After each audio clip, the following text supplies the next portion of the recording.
तो स्टूडेंट्स अब हम बात करने वाले हैं मेगर के बारे में। ठीक है,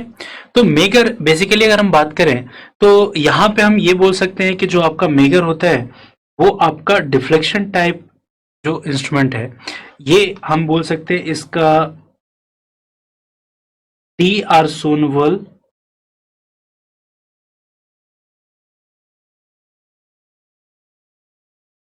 मूवमेंट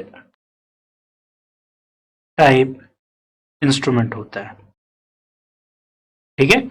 अब जो डी आर्सोनवल मूवमेंट वाला इंस्ट्रूमेंट है आप या तो उसे बोल सकते हैं पीएमएमसी इंस्ट्रूमेंट,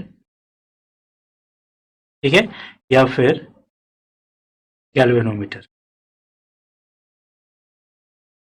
जो सिंपल आपका गैल्वेनोमीटर होता है वो कंस्ट्रक्शन उसका डी आर्सोनवल मूवमेंट का ही होता है। जनरली अगर हम बात करें तो मेगर जो होता है वो आपका पीएमएमसी इंस्ट्रूमेंट टाइप होता है। तो अब यहाँ पे देखें तो जब हम इंडिकेटिंग इंस्ट्रूमेंट डिस्कस करते हैं तो वहां पे हम पीएमएमसी इंस्ट्रूमेंट डिस्कस करते हैं, और पीएमएमसी इंस्ट्रूमेंट में जब आप डिस्कस करते हो तो वहां पे आपको सिंपली एक मूविंग कॉइल पे आप बात करते हो। यहाँ पे बेसिकली आपका दो मूविंग कॉइल है, एक को आप करंट कॉइल बोलते हैं, दूसरे को पोटेंशियल कॉइल बोलते हैं। ठीक है, जिसमें रेजिस्टेंस R1 कनेक्टेड है वो आपका पोटेंशियल कॉइल है, जिसमें रेजिस्टेंस R2 और RT कनेक्टेड होगा वो आपका करंट कॉइल कहलाएगा। ठीक है, तो अब हम यहां पे देख रहे हैं कि जो आपका मूविंग कॉइल है उसको दो पार्ट में आपने डिवाइड किया है। एक जो है उसको आप पोटेंशियल कॉइल कह रहे हैं, दूसरे को आप करंट कॉइल कह रहे हैं। जिसको आप करंट कॉइल कह रहे हैं उसी में आपका टेस्ट रेजिस्टेंस कनेक्ट होता है, जिसका रेजिस्टेंस वैल्यू आपको मेजर करना होता है, और इसके साथ आपका एक रेजिस्टेंस R2 कनेक्टेड है। जिसको आप पोटेंशियल कॉइल बोल रहे हो उसमें आपका एक रेजिस्टेंस R1 कनेक्टेड होता है। ठीक है, अब अगर यहां पे देखा जाए कि आपका वर्किंग प्रिंसिपल क्या है, तो वर्किंग प्रिंसिपल समझने से पहले एक चीज हम यहां पे डिस्कस करते हैं कि यहां पे जो आपके दो मूविंग कॉइल हैं, जो एक आपका करंट कॉइल दूसरा आपका पोटेंशियल कॉइल बन रहा है, इसको आप इस हिसाब से रखते हो कि ये दोनों एक दूसरे से 90 डिग्री का एंगल बना रहे हैं, यानी कि इन दोनों का जो एक्सिस होगा, जो आपके करंट कॉइल और जो आपका पोटेंशियल कॉइल है, इनका जो एक्सिस होगा उनके बीच में 90 डिग्री का एंगल बनेगा, और ये ऑलवेज मेंटेन्ड होगा। ठीक है, ये ऑलवेज मेंटेन्ड होगा। ठीक है, तो अब जो आपका यहां पे देखते हैं कि करंट कॉइल और पोटेंशियल कॉइल दोनों में ही जब आप वोल्टेज सोर्स कनेक्ट करोगे तो एक करंट प्रोड्यूस होगा, और वो करंट जब आपके करंट कॉइल और पोटेंशियल कॉइल से पास होगा तो कोई भी करंट कैरिंग कंडक्टर एक मैग्नेटिक फील्ड डेवलप करता है। मैग्नेटिक फील्ड वो तब तक नहीं डेवलप कर सकता जब तक कि वो खुद इलेक्ट्रोमैग्नेट बन जाए। इसको आप इलेक्ट्रोमैग्नेट इसलिए बोल रहे हो क्योंकि इसमें करंट के पास होने से मैग्नेटिक फील्ड का डेवलपमेंट हो रहा है। तो अब हम यहां पे बात ये कर सकते हैं कि जो आपका करंट कॉइल है और पोटेंशियल कॉइल है, इसको आपने एक सोर्स से कनेक्ट किया है। ठीक है, तो अब देखो ये जो सोर्स है यहां से करंट निकलेगा, एक करंट आपके R1 से होते पोटेंशियल कॉइल से होते हुए आपके वोल्टेज सोर्स के नेगेटिव टर्मिनल से एंटर करेगा। दूसरा जो करंट है वो RT करंट कॉइल और R2 के सीरीज कॉम्बिनेशन से होते हुए वो आपके सोर्स के नेगेटिव टर्मिनल से एंटर करेगा। तो यहां पे क्या आपका प्रूफ हो रहा है कि जितना आपका वोल्टेज सोर्स करंट डेवलप कर रहा है वो पूरा का पूरा उसे करंट रिटर्न में मिल जा रहा है। तो आपका ये एक क्लोज सर्किट है और क्लोज सर्किट में करंट का प्रोडक्शन होगा। अब बात ये आती है कि अगर आपका जो करंट है R1 से जो पास होगा तो हम यहां पे बोल सकते हैं सपोज कि जो R1 और पोटेंशियल कॉइल से करंट पास हो रहा है उसे हम नेमिंग हमने कर दिया I1। ठीक है, और जो करंट कॉइल से पास हो रहा है उसकी नेमिंग हमने कर दी I2 से। ठीक है,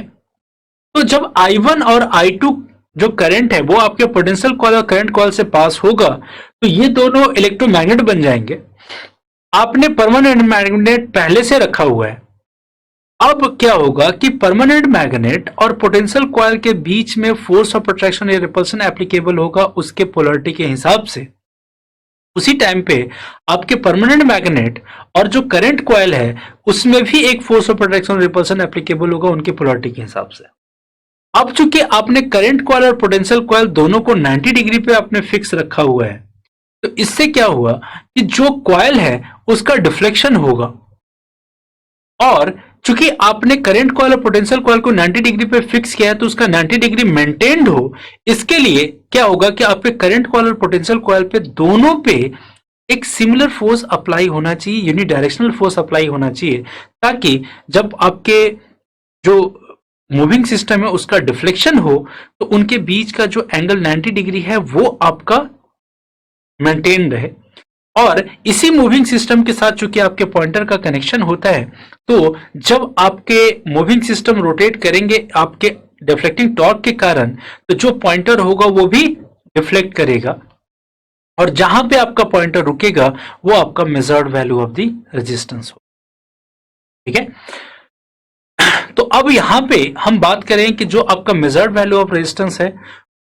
उसको निकालना कैसे है, कैसे पॉइंटर आपका वहां पे रुकेगा, और वो रुकेगा तो जो आपका पॉइंटर का डिफ्लेक्शन हो रहा है वो कैसे डिपेंड कर रहा है आपके आरटी पे, इसके लिए हम डिटेल में बात करते हैं। तो उसके लिए हम बात करते हैं इस हिसाब से कि सपोज जो आपका मेन मैग्नेटिक फील्ड है जो कि नॉर्थ पोल से साउथ पोल की तरफ फ्लक्स का प्रोडक्शन करवा रहा है, उसका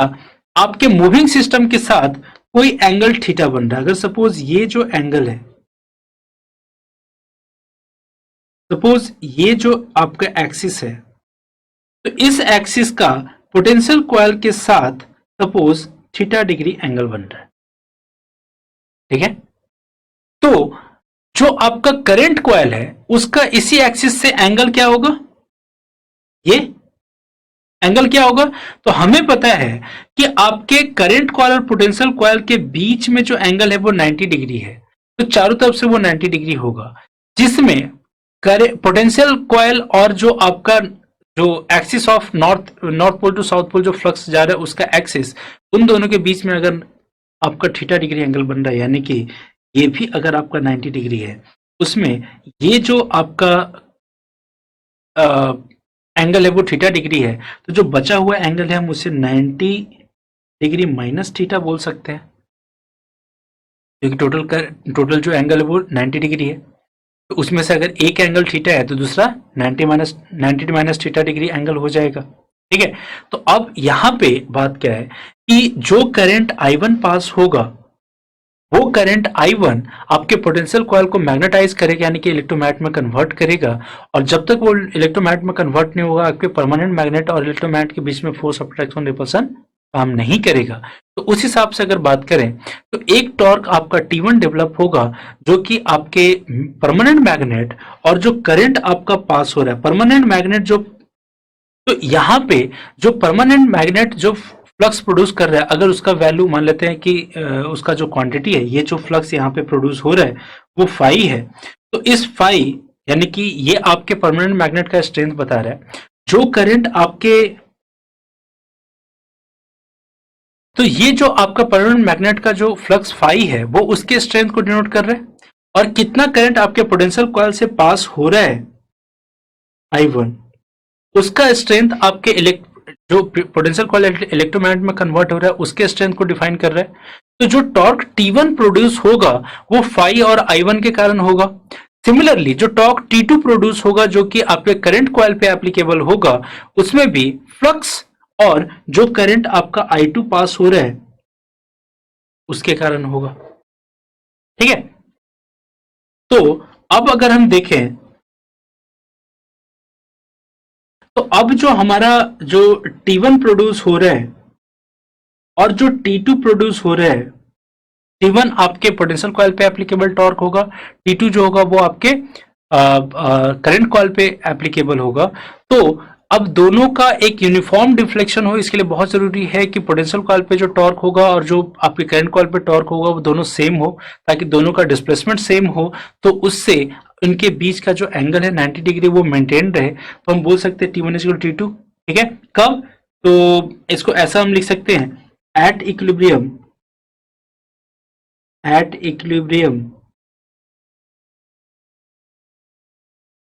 T1 is equal to T2। अब जो T1 प्रोड्यूस हो रहा था वो आपके परमानेंट मैग्नेट फ्लक्स फाई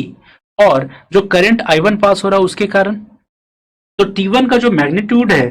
वो फाई और I1 पे डिपेंड कर रहा है, साथ ही साथ जो आपका जो पोटेंशियल कॉइल है वो एक एंगल पे इंक्लाइंड है, तो इन दोनों के बीच का एंगल कुछ ना कुछ डिफाइन हो रहा है, जो कि आप थीटा जिसको आप मान रहे थे, यानी कि इसके कोसाइन फंक्शन पे भी डिपेंड करेगा, तो इसके एंगल का कोसाइन फंक्शन यानी कॉस थीटा, ठीक है, दैट इज इक्वल टू, अब जो टॉर्क 2 प्रोड्यूस हो रहा है वो फाई और I2 के कारण प्रोड्यूस हो रहा था, तो उसका जो टॉर्क होगा वो फाई इंटू I2 से तो होगा ही, साथ ही साथ अगर आप देखो तो यहां पे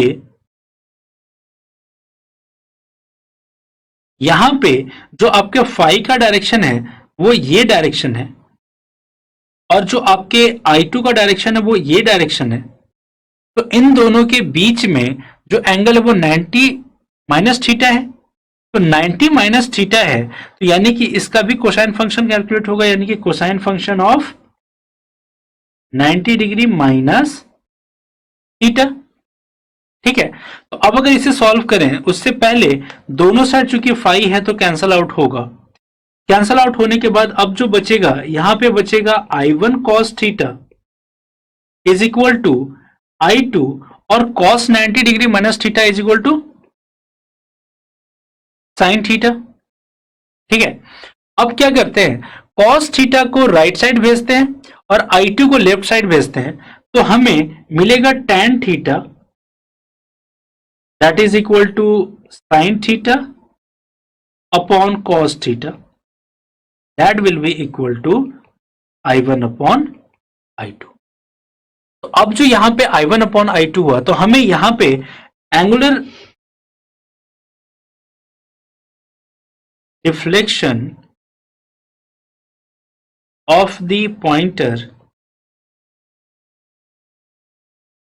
पता चलेगा, जो कि है theta is equal to tan inverse I1 upon I, और ये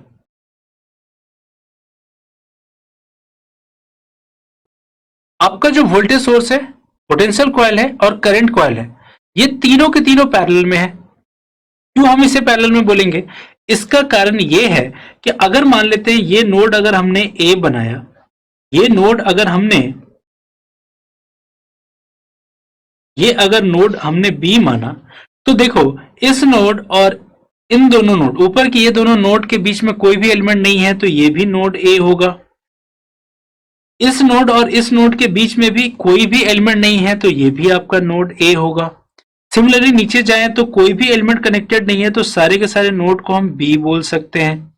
तो अब इस पॉइंट ऑफ व्यू से देखें तो आपका वोल्टेज सोर्स, पोटेंशियल कॉइल और करंट कॉइल तीनों के तीनों टर्मिनल ए और बी के अक्रॉस कनेक्टेड, यानी कि नोड ए और बी को शेयर कर रहे हैं तीनों। अब अगर जितने भी एलिमेंट्स हों, अगर वो सेम दोनों नोड को शेयर कर रहे हैं, तो वो क्या कहलाते हैं, पैरेलल कॉम्बिनेशन में। अगर पैरेलल कॉम्बिनेशन में कहलाते हैं तो आपका वोल्टेज सोर्स, पोटेंशियल कॉइल और करंट कॉइल तीनों के अक्रॉस का वोल्टेज जो होगा वो वोल्टेज V होगा। और अगर वो वोल्टेज V है तो हमें सिंपली यहां पे क्या करना पड़ेगा कि जो वोल्टेज V यहां पे हमें मिल रहा है, अगर पोटेंशियल कॉइल के अक्रॉस वोल्टेज V है और उसमें देखिए जो I1 करंट पास हो रहा है वो सिर्फ और सिर्फ रेजिस्टेंस R1 से पास हो रहा है, तो हम यहां पे बोल सकते हैं कि फ्रॉम सर्किट जो करंट I1 होगा वो होगा उसके क्रॉस का voltage divided by total resistance R1। Similarly अगर हम देखें I2, तो जो I2 करंट है वो टेस्ट रेजिस्टेंस RT से पास हो रहा है, साथ ही साथ R2 से पास हो रहा है, जहां पे RT और R2 सीरीज कॉम्बिनेशन में है। और ये चूंकि आपके सोर्स के पैरेलल में कनेक्टेड है, तो इसके अक्रॉस का वोल्टेज V होगा V। तो हम वहां से अगर I2 का वैल्यू निकाले तो टोटल वोल्टेज है V divided by total resistance होगा RT प्लस R2, क्योंकि ये दोनों सीरीज में कनेक्टेड है। अब अगर इस I1 और I2 का वैल्यू अगर हम अपने theta is equal to tan inverse I1 upon I2 पे अगर पुट करते हैं तो हमें थीटा का वैल्यू क्या मिलेगा, थीटा का value is equal to tan inverse I1, और I1 का वैल्यू हमें V अपॉन R1, और जो I2 है वो हो जाएगा V अपॉन RT प्लस। अब चूंकि दोनों में V आपका कॉमन है तो ये कैंसल आउट होगा, RT प्लस R2 ऊपर जाएगा तो यही जो इक्वेशन है थीटा इज इक्वल टू कहलाएगा tan inverse R T plus R two upon R1। और ये जो हमें यहाँ पे इक्वेशन मिल रहा है, तो अगर आप इस फंक्शन से देखें तो जो रेजिस्टेंस आपका R1 और R2 है, ये दोनों कांस्टेंट रेजिस्टेंस हैं। तो अगर theta is equal to tan inverse R T plus R two upon R1 और यहाँ पे R2 और R1 ये दोनों के दोनों आपके कांस्टेंट रेजिस्टेंस है, जो थीटा होगा वो directly proportional to R T होगा। आर टी के चेंज होने से ही अब थीटा का वैल्यू चेंज होगा। हम यहां से ये बोल सकते हैं ना कि जो थीटा होगा वो directly proportional to R T होगा। अब अगर आपके रेजिस्टेंस का वैल्यू यानी जो टेस्ट रेजिस्टेंस है जो कि आपने टर्मिनल एवी के जो टर्मिनल ओपन करके रखा है वहां पे जहां पे आर टी कनेक्ट कर रहे हो, अगर आर टी का वैल्यू ज्यादा होगा तो जो आपके मेगर का पॉइंटर का डिफ्लेक्शन होगा वो ज्यादा होगा। अगर आरटी का वैल्यू अगर कम होगा तो मेगर के पॉइंटर का डिफ्लेक्शन कम होगा। दैट मीन्स कि आप जितना मैग्नीट्यूड का टेस्ट रेजिस्टेंस रखोगे आपके मेगर के पॉइंटर का डिफ्लेक्शन उतना ही होगा। और इस तरीके से आपका मेगर एक हाई रेजिस्टेंस को मेजर कर सकता है। हालांकि इसमें अगर कुछ मॉडिफिकेशन करें, इसमें आप रेक्टिफायर और करंट इन्वर्टर आप अगर करंट कन्वर्टर अगर आप इसमें यूज कर लेते हैं तो ये लो रेजिस्टेंस यानी अर्थ कंडक्टर रेजिस्टेंस भी मेजर कर सकता है। तो मोस्ट ऑफ द टाइम जब इसको आप हाई रेजिस्टेंस के लिए यूज करते हैं बिना किसी मॉडिफिकेशन के, तो यहाँ पे आप इसे बोल सकते हैं कि इसे आप इंसुलेशन टेस्टर कहते हैं। बट अगर आप इसमें रेक्टिफायर और जो करंट कन्वर्सल यूनिट आप यूज कर लेते हो तो इससे वो अर्थ कंडक्टर को मेजर कर सकता है, तो इसलिए आप इसे अर्थ कंडक्टर टेस्टर भी कहते हैं। ठीक है, ये हो गई बात। तीसरी जो बात हो गई कि यहाँ पे जो हमने वोल्टेज सोर्स यूज किया है वी, बेसिकली मैंने सर्किट में उसको एक वोल्टेज सोर्स से आपको दिखाया है, बट एक्चुअल में क्या होता है, एक्चुअल में वो एक हैंड ड्रिवन जनरेटर है। और अगर आप किसी भी बुक में अगर आप जाकर के देखोगे मेगर का जो सर्किट कंस्ट्रक्शन है, तो वहां पे जहां पे हमने वोल्टेज वी लगाया है, वोल्टेज सोर्स वी लगाया है, वहां पे वो एक हैंड ड्रिवन जनरेटर लगाते हैं। ठीक है, मैंने उसको जस्ट वोल्टेज सोर्स से रिप्लेस कर दिया, लेकिन मैं आपको बता दूं कि वो एक हैंड ड्रिवन जनरेटर है जहां पे उसके रोटर को आप हैंड से रोटेट करवाते हैं। और जो रोटर है वो आपके मैग्नेटिक फील्ड में होता है, तो इसलिए जब आप उसके रोटर को रोटेट करवाते हो अपने हैंड से, तो उस कंडीशन में क्या होता है, आपका जो रोटर कंडक्टर है वो आपके मैग्नेटिक फील्ड को कट करता है, तो उसमें एक वोल्टेज इंड्यूस होता है और वही वोल्टेज आपके मेगर में एप्लीकेबल। अब अगर बात करें तो नॉर्मली जो आप मेकर में जो हैंड ड्रिवन जनरेटर यूज करते हैं, वो हैंड ड्रिवन जनरेटर आप जनरली 500 वोल्ट तक वोल्टेज मेजर करने के लिए आप यूज करते हैं। साथ ही साथ अगर हम उसका आरपीएम बोलें तो आप उसके रोटर को 160 आरपीएम तक रोटेट करते हैं। तो अब जो यहाँ पे इंपॉर्टेंट पॉइंट अब हम डिस्कस करते हैं अपने मेगर के लिए, तो मेगर के लिए जो सबसे पहला इंपॉर्टेंट पॉइंट हम डिस्कस कर सकते हैं वो क्या कर सकते हैं, तो फर्स्ट हम डिस्कस कर सकते हैं कि it is easily portable.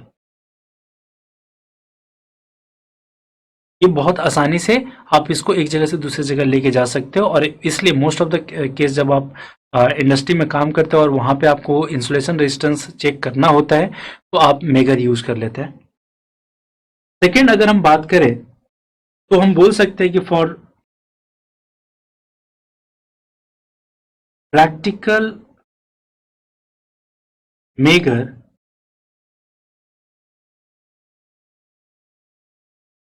There is no external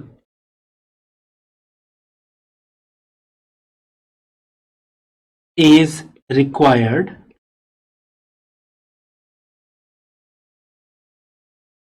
because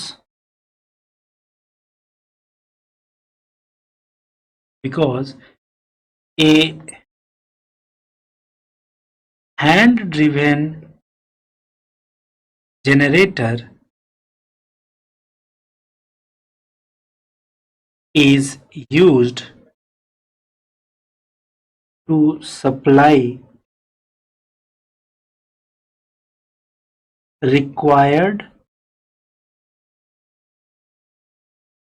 voltage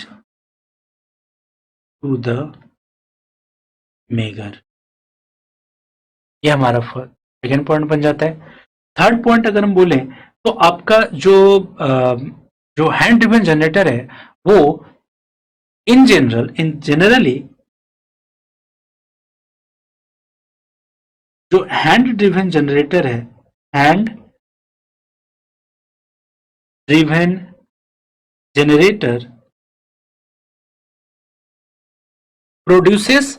voltage up to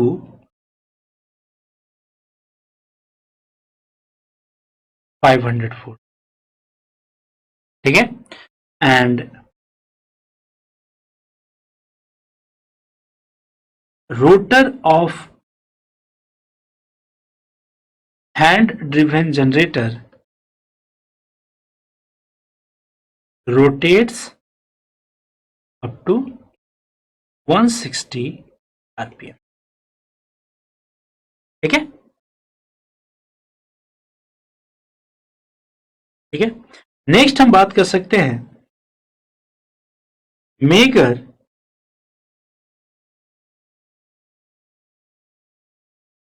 is widely used as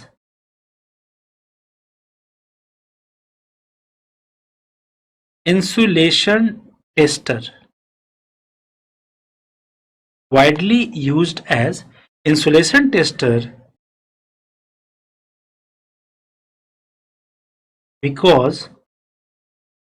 it measures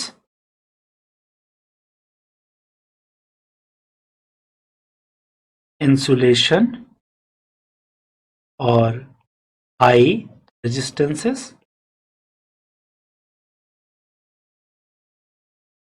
ठीक है। नेक्स्ट अगर हम बात करें तो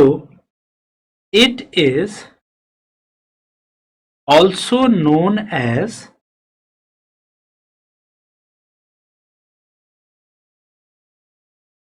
अर्थ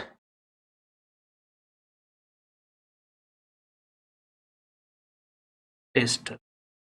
लेकिन उसमें मेकर में थोड़ी बहुत मॉडिफिकेशन करने की जरूरत पड़ती है। अब अगर हम एप्लीकेशन की बात करें कि मेकर हम कहां कहां पे यूज कर सकते हैं, तो जनरली हम बोल सकते हैं कि it is used for measurement of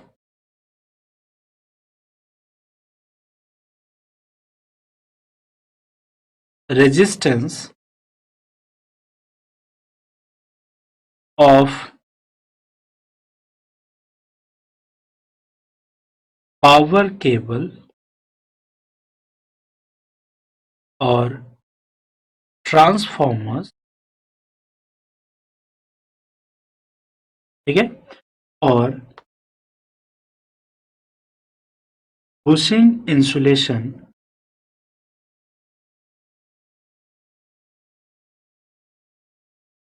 transformers,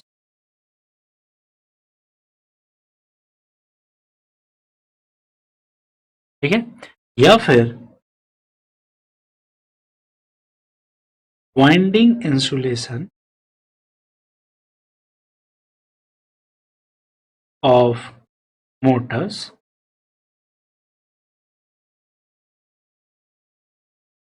generators, and so student, we have achieved our second point of learning outcome, that is maker, and I hope that you have understood it very well.